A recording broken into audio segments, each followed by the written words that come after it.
আসসালামু আলাইকুম। সংবাদে আপনাদের সবাইকে স্বাগত। সংবাদ শিরোনাম। জুলাই ঘোষণাপত্র দেয়া হবে 5 আগস্ট বিকেলে। উপস্থিত থাকবে গণ অভ্যুত্থানের সব পক্ষ, নিশ্চিত করল প্রধান উপদেষ্টার প্রেস উইং। রায়ের বাজারে গণকবর দেয়া জুলাই আন্দোলনে নিহতদের 114 জনের পরিচয় শনাক্তে চলছে কাজ। ট্রাইব্যুনালে কাল শেখ হাসিনার বিরুদ্ধে প্রথম সাক্ষ্য গ্রহণ। বছর না ঘুরতেই প্রশ্ন উঠছে কিছু জুলাই যোদ্ধার কর্মকাণ্ডে। ক্ষমতা আর অর্থের প্রলোভন দমাতে জরুরি অভিভাবকত্ব। তারা একটা অভ্যুত্থান ঘটিয়ে ফেলছে, তার কারণে যে জাতীয় হিরো সেই তকমাটা তার থাকবে না। তখন এই ছেলেমেয়েগুলা তাদের যে পুরনো রাজনৈতিক পরিচয়, সেই রাজনৈতিক পরিচয় ফিরে যায় এবং তাদেরকে ব্যবহার করে ট্র্যাডিশনাল যে রাজনৈতিক দলগুলো তাদেরকে সামনে রেখে বিভিন্ন লুটপাটের ঘটনাগুলো ঘটিয়েছে।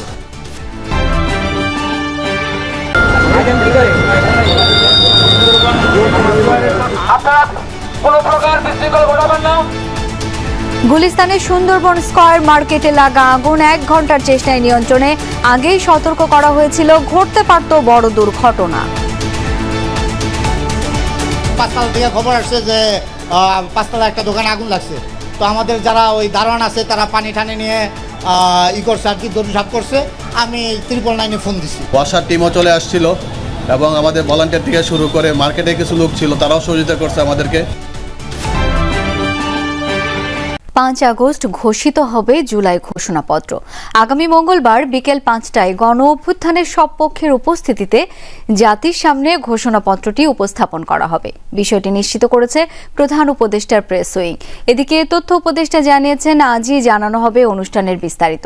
এর আগেই জুলাই সনদে রাজনৈতিক দলগুলো স্বাক্ষর করবে, এমনটাই তার প্রত্যাশা। সকালে জুলাই পুনর্জাগরণ র্যালিতে অংশ নিয়ে এসব কথা বলেন মাহফুজ আলম।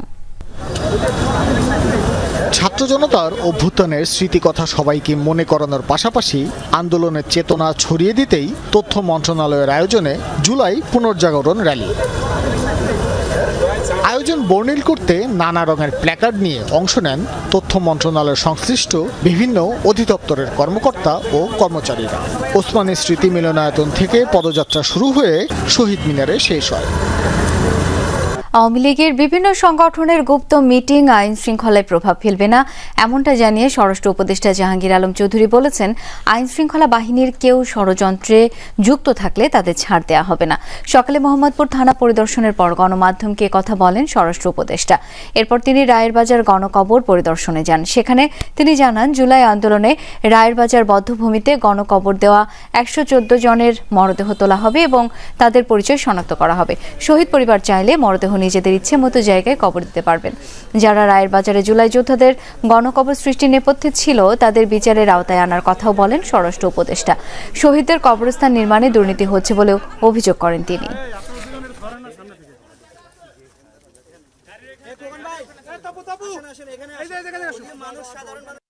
তাদের কার্যক্রম নিষিদ্ধ করা হয়েছে এবং তারাও যদি কোনো রকমের অপকর্ম করতে চায় কোনো রকমের ছাড় পাবে না। যে জড়িত থাকবে কাউকেই ছাড় দেওয়া হবে না, সবারই আইনের আওতায় নিয়ে আসা হবে। আন্তর্জাতিক অপরাধ ট্রাইব্যুনালে শেখ হাসিনার মামলার সূচনা বক্তব্য এবং প্রথম সাক্ষ্য গ্রহণ আগামীকাল। আদালতের অনুমতি সাপেক্ষে সরাসরি সম্প্রচার করা হবে বিচার কাজ। এ তথ্য জানিয়েছেন ট্রাইব্যুনালের প্রসিকিউটর গাজী MH তামিম। এর আগে গত 10 জুলাই আন্তর্জাতিক অপরাধ ট্রাইব্যুনাল জুলাই আগস্টের মানবতা বিরোধী অপরাধের মামলায় শেখ হাসিনা সহ 3 জনের বিচার শুরুর আদেশ দেন। মামলা থেকে আসামিদের অব্যাহতির আবেদন খারিজ করে বিচারপতি মোহাম্মদ গোলাম মর্তুজা মজুমদারের নেতৃত্বে গঠিত 3 সদস্যের আন্তর্জাতিক অপরাধ ট্রাইব্যুনাল 1 এই আদেশ দেন। বছর না ঘুরতেই ভালোবাসার বিপরীত পিঠও দেখে ফেলেছেন জুলাই আন্দোলনের নেতৃত্ব দেয়া শিক্ষার্থীদের কেউ কেউ। জাতিকে নতুন বাংলাদেশ উপহার দেওয়ার প্রতিশ্রুতি দিয়ে কেন তাদের এই অধপতন? বিশ্লেষকরা বলছেন, ক্ষমতা আর অর্থের লোভ সামলাতে পারছেন না কেউ কেউ। এছাড়া এনসিপি গঠনের পর রাজনৈতিক দলগুলোর কাছে প্রতিদ্বন্দ্বী বিবেচিত হওয়ায় জাতীয় বীরের তকমা ফিকে হচ্ছে জুলাই যোদ্ধাদের। তবে জুলাই হিরোদের দাবি, সরকারের অভিভাবক সুলভ আচরণের শূন্যতা এবং রাজনৈতিক দলগুলোর একরোখা ভাব বিতর্কিত করছে তাদের। আল আমিন হক অহনের রিপোর্ট। যাদের হাত ধরে এলো নতুন বাংলাদেশ, সেই সব শিক্ষার্থীদের কেউ কেউ চাঁদাবাজি সহ নানান অভিযোগে অভিযুক্ত। যাদের আস্থায় ভর করে এতদূর এগোলো বাংলাদেশ, অভ্যুত্থানের মাত্র 1 বছরের মধ্যেই কেন সেই আস্থায় ছেদ?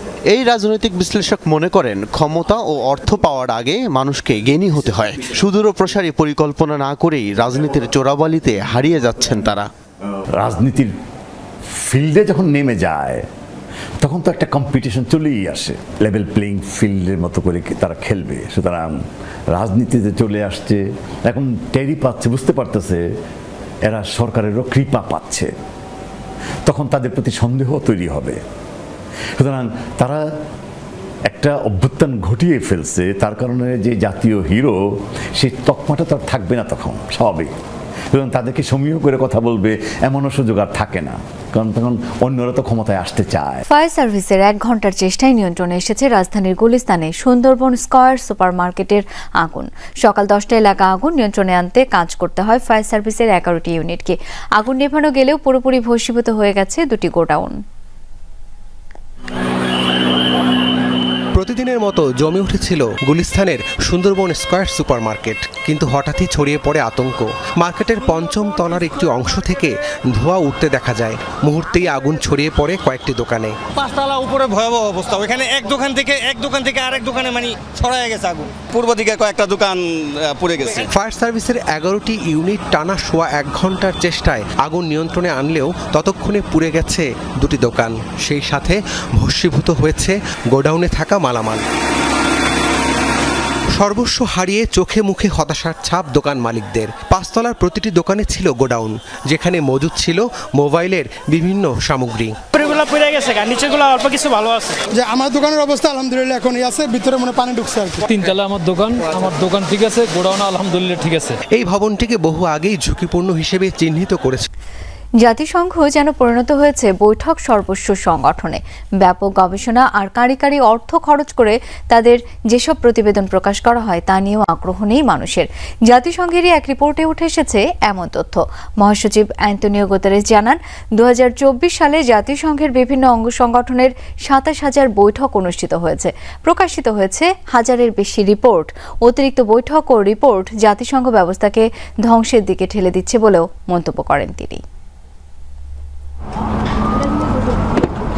দ্বিতীয় বিশ্বযুদ্ধ পরবর্তী পরিস্থিতিতে বিশ্বজুড়ে নিরাপত্তা ও শান্তি প্রতিষ্ঠার লক্ষ্যে প্রতিষ্ঠিত হয়েছিল জাতিসংঘ।